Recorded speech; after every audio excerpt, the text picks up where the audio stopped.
propose effectivement maintenant de poursuivre cette première séquence avec un zoom justement sur la ville et l'industrie. Faut-il changer de lunettes d'observation? Quelques enseignements d'une étude sur le territoire de Grand Orly-Sainte-Bièvre, donc par Gilles Cragg, directeur de recherche au laboratoire. Je vous laisse la parole.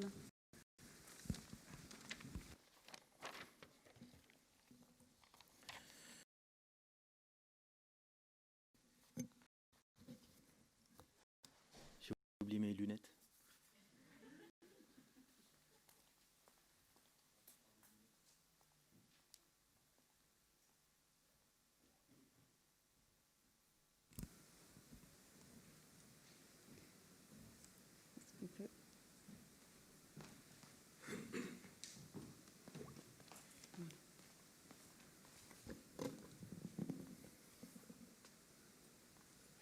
Donc comme ça, vous allez bien savoir qu'il va s'agir de lunettes. Parce que voilà, c'était D'abord, merci beaucoup pour l'invitation. Alors moi, je m'intéresse au rapport entre activité économique, industrie, territoire depuis assez longtemps. Et donc, je suis ravi de pouvoir vous parler de ce sujet compliqué, puisque voilà, une phrase sur deux des étudiants du Master DUI, on avait ville productive, et puis finalement, on est en train de chercher de quoi il s'agit. Donc, je vais essayer d'apporter un petit peu une partie de ma réflexion pour essayer d'avancer, pour essayer finalement de savoir de quoi il s'agit quand on parle de cette ville productive. Et je vous propose de faire ça à partir de l'analyse des catégories statistiques. Donc des trucs super sexy, les catégories statistiques. Donc tout ça, d'abord, je voudrais introduire le fait qu'il existe une tradition d'analyse sociologique développée notamment par Pierre Bourdieu, qui est fondée sur l'idée que les nomenclatures et les catégories statistiques sont un objet extrêmement intéressant, fructueux, pour comprendre les sociétés, et donc aussi pour l'économie et leur géographie, et donc peut-être leur ville. Et donc pour le dire plus concrètement, les catégories statistiques, telles qu'entrevues analysées par Bourdieu et ses continuateurs, sont des lunettes qui permettent de voir et d'identifier ce qui se passe dans le monde. Ça, c'est l'idée de base toute simple. Et donc, ce que je vais proposer de faire ici, c'est de m'intéresser à un type particulier de catégories statistiques, celles qui servent et celles qui ont servi à identifier et mesurer l'économie dans les villes et les territoires. Et donc, je ferai au sein de cet ensemble de catégories statistiques un focus plus particulier sur les catégories industrie et productif. Et alors, avant de me lancer dans cet exposé passionnant sur les catégories statistiques, je voulais ajouter une remarque importante, c'est que l'unité de compte, l'unité d'analyse que je vais développer, ce sera l'emploi. Donc ce ne sera pas une approche de la ville productive à travers les îlots, la mixité, les objets urbains, c'est une approche à travers l'emploi. Donc voilà, cette précision me semble extrêmement importante. Donc je ne vais pas parler d'urbanisme, je vais parler d'emploi. Mais je vais malgré tout essayer de dire quelque chose sur la ville productive. Présentation en 4 points. C'est toujours pas mal de dire les différents points qu'on va développer pendant une présentation. C'était juste un passage. Alors, premier point. D'abord, le rappel d'une catégorisation qui est fondamentale, qui est classique, qui est traditionnelle dans l'analyse économique des territoires et qui différencie le productif du résidentiel. Donc je vais commencer par vous rappeler ça, expliquer de quoi il s'agit, et puis je montrerai que les travaux qui sont partis de cette catégorisation, qui l'ont développée, l'ont approfondie, l'ont amendée dans les dernières décennies, conduisent à ce que je propose d'appeler une éclipse de l'industrie et de la production dans l'analyse des économies urbaines. Donc ça, il me semble que c'est un point de départ fondamental pour réfléchir à la ville productive aujourd'hui. Deuxième point, deuxième temps, je présenterai ensuite le cas d'un territoire particulier que j'ai étudié, celui de Grand Orly-Sainte-Bièvre. Donc c'est un territoire au sein de la métropole du Grand Paris, qui a un cas paradoxal. Et qui pousse, et ce cas, je montrerai en quoi il est paradoxal, et j'essaierai de montrer que, quelque part, ce cas pousse à renouveler l'analyse statistique des économies urbaines et de la place du productif en leur sein. Et donc, en fait, c'est ce que je me suis proposé de faire dans le cadre d'une recherche-action avec les responsables de l'EPT, donc le territoire Grand Orly-Sainte-Bièvre. Donc ensuite, je présenterai des principes et quelques résultats d'une approche statistique alternative de la production en ville. Et en fait, cette exploration, pour le dire de manière synthétique, elle repose sur l'idée que pour lire la ville productive, il faut développer une double lecture, à la fois des secteurs et des métiers, en utilisant à la fois donc, l'ANAF et les PCS, autrement dit la nomenclature des activités et les catégories socio-professionnelles. Et puis je terminerai par quelques remarques conclusives. Donc, pour commencer, donc il me semble important de revenir sur une catégorisation, donc, comme je le disais, fondamentale de l'analyse économique des territoires, qui différencie la sphère productive de la sphère résidentielle. Donc, simplement un petit extrait de la façon dont un économiste statisticien de l'INSEE définissait cette catégorisation dans un article de 2013. Donc voilà ce que disait Vincent Equet. L'emploi local peut être partagé en deux secteurs. Le premier dit secteur de la base économique travaille à capter les revenus de l'extérieur et apparaît comme le moteur du développement. Le second secteur travaille à satisfaire la demande locale et apparaît comme induit, résultant du peuplement et de l'évolution des revenus. Le productif, moteur, le résidentiel, qui suit.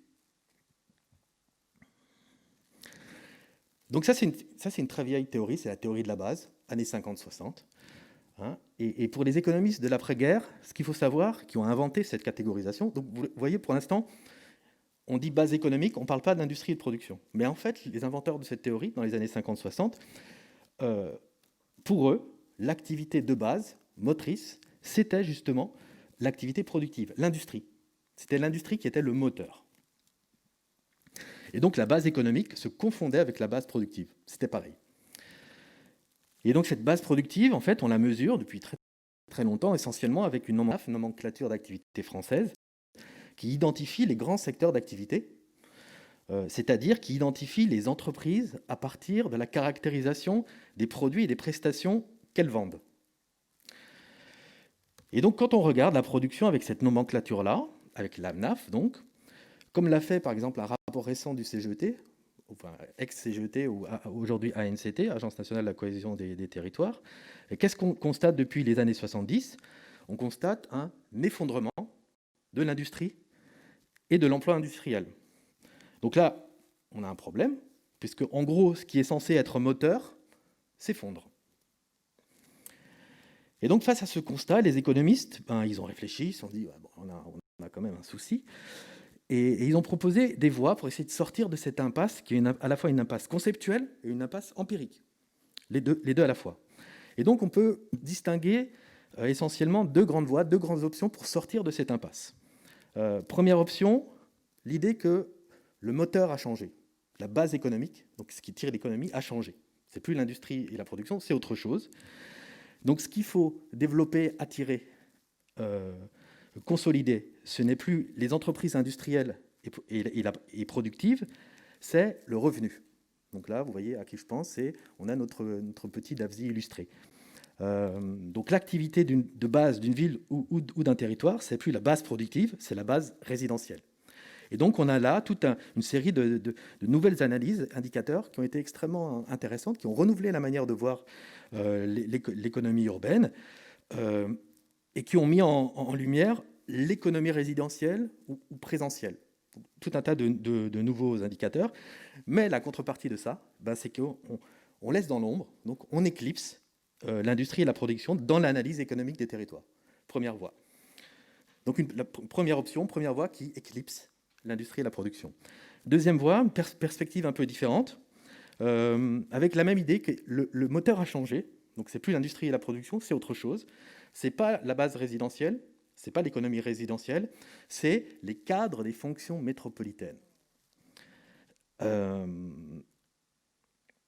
Et ce focus en fait sur les cadres. Donc là, vous voyez, c'est tous les travaux sur la métropolisation, sur les World Cities, Saskia Sassen, voilà, qui ont eu une très grande influence aussi sur les manières de fabriquer la ville. Donc c'est une catégorie extrêmement importante, cadre des fonctions métropolitaines. Et donc ce focus sur les cadres des fonctions métropolitaines, il a deux conséquences. La première conséquence, c'est qu'on substitue à une différenciation, une catégorisation sectorielle de l'économie, une catégorisation fait, ça, à peu près personne ne comprend ce que ça veut dire, donc je vais essayer de donner un exemple. Donc, on parle donc moins d'industrie de l'automobile ou de chimie, pour représenter l'économie, mais on parle plutôt de fonctions directionnelles, de marketing, de finance. Donc, on laisse tomber une différenciation sectorielle et on la substitue par une différenciation fonctionnelle de l'activité économique. Donc, les cadres des fonctions métropolitaines. Le terme fonction est extrêmement important dans cette appellation. La deuxième conséquence de ce focus, de cette montée en puissance de cette catégorie, des cadres des fonctions métropolitaines, eh ben, c'est justement le focus sur les métropoles, comme territoire privilégié de localisation des cadres des fonctions métropolitaines, qui seraient donc les nouveaux moteurs de l'économie. Alors, l'industrie n'a pas totalement disparu dans les travaux qui se sont développés dans le sillage de cette catégorie des cadres des fonctions métropolitaines. Elle revient même assez fort en fait, dans les discours depuis en gros 2008-2009, depuis la crise financière. Mais les territoires qui sont concernés aujourd'hui par l'industrie et la production, ce sont tout sauf les métropoles, c'est-à-dire ce sont les territoires périphériques. Donc l'industrie et la production, oui, ça existe, oui, c'est peut-être même important, mais c'est surtout important en dehors des métropoles. Donc, voilà. Donc pour résumer, on a là aussi une vision de l'économie des grandes villes qui a éclipsé à nouveau l'industrie et la production. Et il me semblait que c'était un point de départ extrêmement important de rappeler avant d'évoquer le cas particulier du territoire Grand Orly-Seine-Bièvre.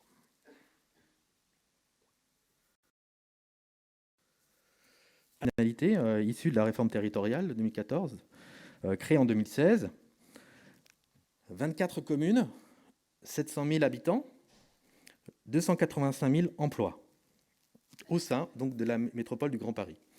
Ivry-sur-Seine se trouve dans le territoire Grand Orly-Seine-Bièvre. Alors ce territoire est très intéressant pour réfléchir au rapport entre ville et production, parce qu'il est caractérisé par un positionnement qu'on pourrait qualifier de paradoxal. Paradoxal parce qu'on a d'un côté une stratégie de développement économique qui est portée à la fois par les élus, mais par les forces vives, les forces économiques du territoire, qui est axée justement sur le développement de l'industrie et de la production, et qui s'incarne donc dans un manifeste pour un territoire industriel et productif.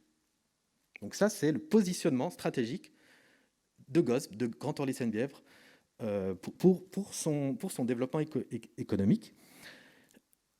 Et en fait, ce positionnement-là, on pourrait considérer qu'il paraît un peu en contradiction en fait, avec les chiffres, les mesures de l'activité et de l'industrie, mesures traditionnelles à partir de l'ANAF. Donc, qu'est-ce que dit l'ANAF quand on regarde l'industrie? En France, 12%, en Île-de-France, 8%, à Grand Orly-Seine-Bièvre, 6%. Donc on a, vous voyez, on a une sorte de problème là. On a focus industrie productive, et en fait, la part de l'emploi industriel à Grand Orly-Seine-Bièvre, c'est moins qu'en Île-de-France. Et en Île-de-France, c'est 2 fois moins qu'en France en général. Donc là, petit bug cognitif.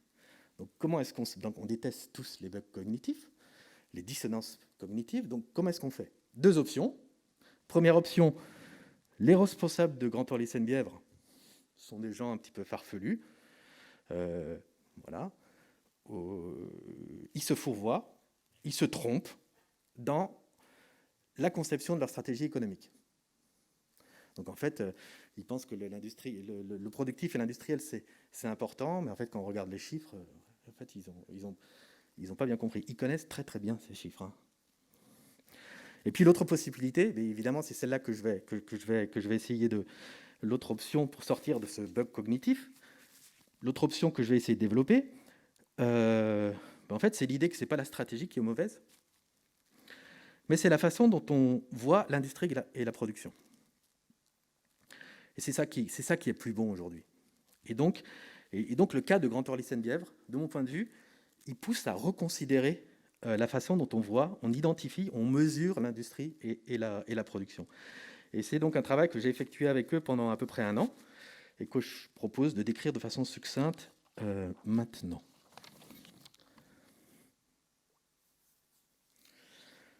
Donc l'idée était de construire une lecture statistique alternative de l'industrie et de la production, en considérant que les responsables du territoire Grand Orly-Seine-Bièvre étaient des gens raisonnables, informés, et peut-être même des pionniers, en fait. Et donc, je vous propose de présenter cette construction d'une lecture alternative en 2 temps. D'abord, présenter les principes de construction de cette lecture. Et donc là, c'est en gros l'idée que pour lire la ville productive, aujourd'hui, il faut mettre en place une double lecture secteur-métier, pas seulement secteur d'activité. Donc il faut utiliser à la fois la NAF et la PCS.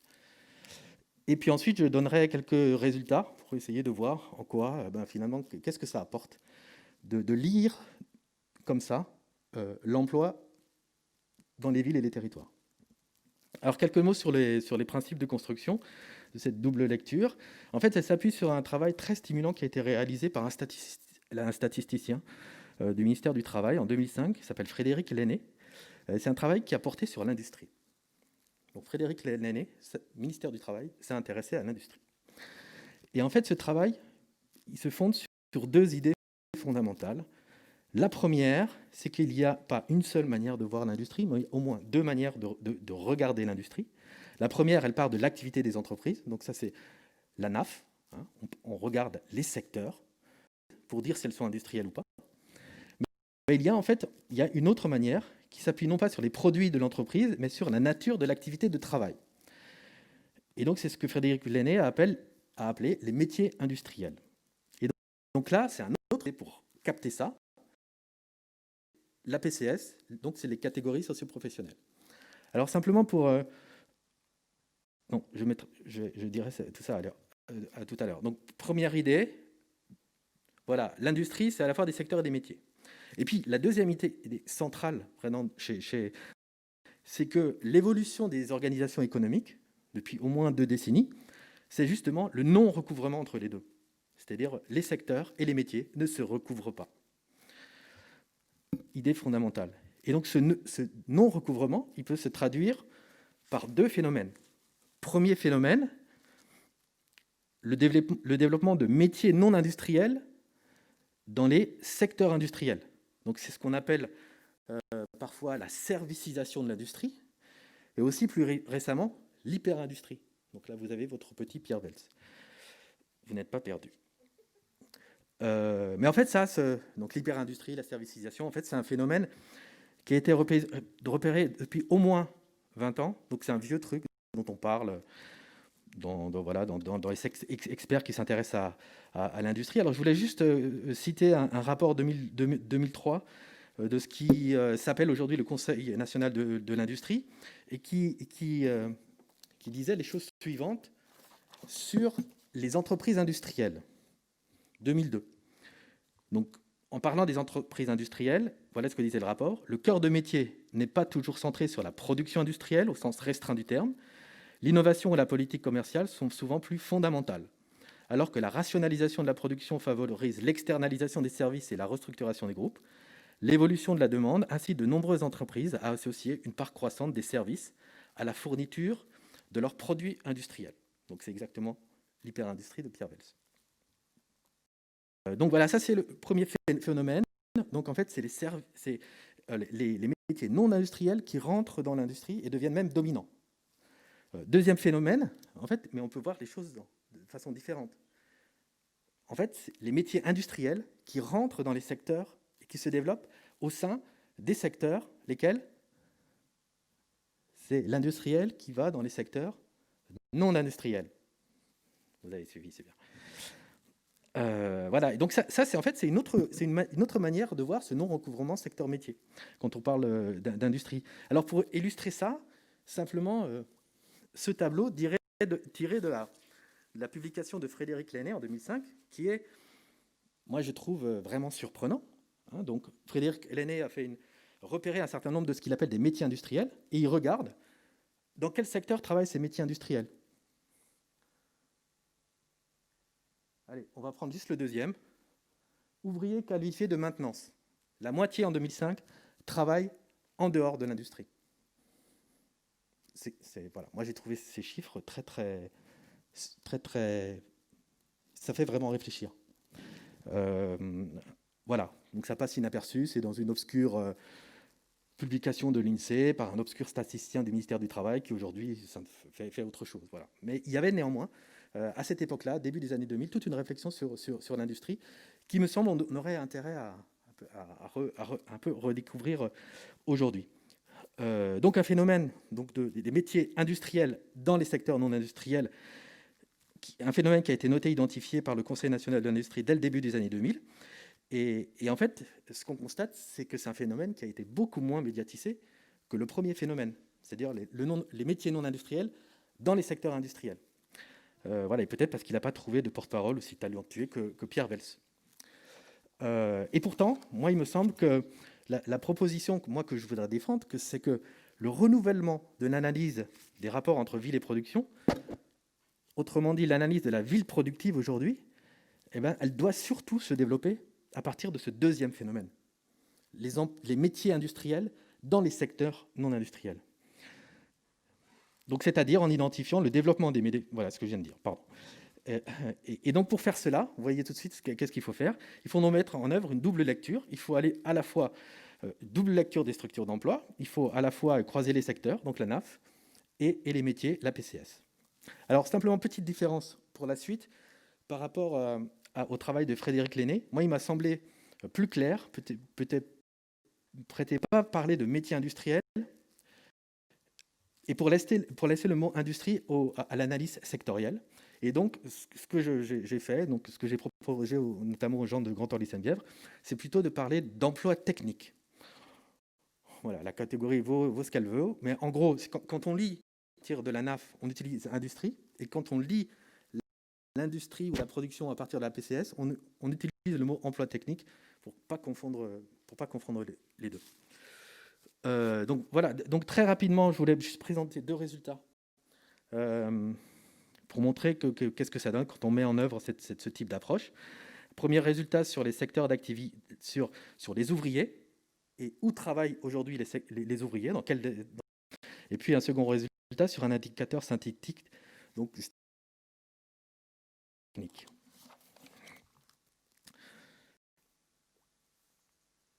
Donc là, l'idée toute simple que je me suis posée, c'est dans quel secteur travaillent les ouvriers aujourd'hui. Donc en France, on constate qu'un peu plus de 40% des ouvriers travaillent soit dans l'industrie, soit dans la construction.